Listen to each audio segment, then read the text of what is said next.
கர்த்தருக்கு ஸ்தோத்திரம். காலை மன்னா, கனி தந்து பெருகுவீர். தேவன் அவைகளை ஆசீர்வதித்து நீங்கள் கனி தந்து பெருகுங்கள் என்று சொன்னார். ஆதியாகமம் 1:22. கனி தந்து பெருக வேண்டும் என்பதே தேவனுடைய வசனத்தில் பதிவு செய்யப்பட்டுள்ள முதல் ஆசீர்வாதமாகும். நாம் நம்முடைய சுபாவத்தில் கனி தருகிறவர்களாய் இருப்பதுடன் ஆத்துமாக்களை ஆதாயப்படுத்துவதன் மூலம் எண்ணிக்கையிலும் பெருக வேண்டும். நம்முடைய ஜீவியத்தின் இவ்விரு அம்சங்களும் சமநிலையில் இருப்பதோடு ஒருங்கிணைந்தும் செல்கின்றன. தேவன் அவர்களை ஆசீர்வதித்தார். ஆதியாகமம் 1:28 என்று 2ஆம் முறை கூறப்பட்டிருப்பது சத்தியத்தையே வெளிப்படுத்துகிறது. அழிந்து போகிற ஆத்துமாக்களை ரட்சிப்புக்கு வழி நடத்துகிறதற்கும் தேவ ராஜ்யத்திற்கு என்று ஆத்துமாக்களை பெருக செய்வதற்கும் உங்களில் ஒரு வாஞ்சை இல்லை எனில் நான் ஒரு மேன்மையான பரிசுத்தவான் என்று நீங்கள் கூறிக்கொள்வதில் யாதொரு பயனும் இல்லை.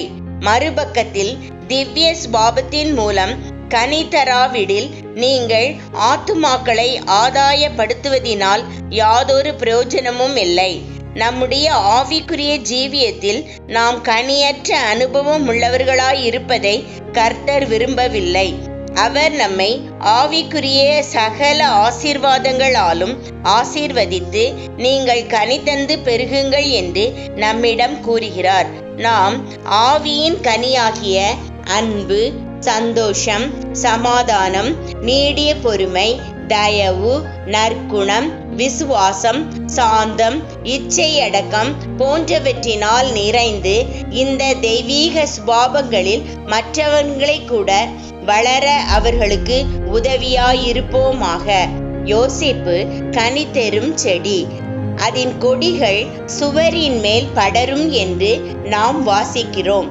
நம்மை சுற்றிலும் இருக்கும் பசியுள்ளவர்களை, பசியினால் தவிப்பவர்களை போஷிக்கும்படி நம்முடைய கொடிகள் சுவரின் மேல் படர வேண்டும். பரிசுத்த ஆவி உங்களிடத்தில் வரும்போது நீங்கள் பலனடைந்து எருசலேமிலும் யூதேயா முழுவதிலும் சமாரியாவிலும் பூமியின் கடைசி பரியந்தம் எனக்கு சாட்சிகளாயிருப்பீர்கள். அப்போஸ்தலர் 1:8. ஆமேன்.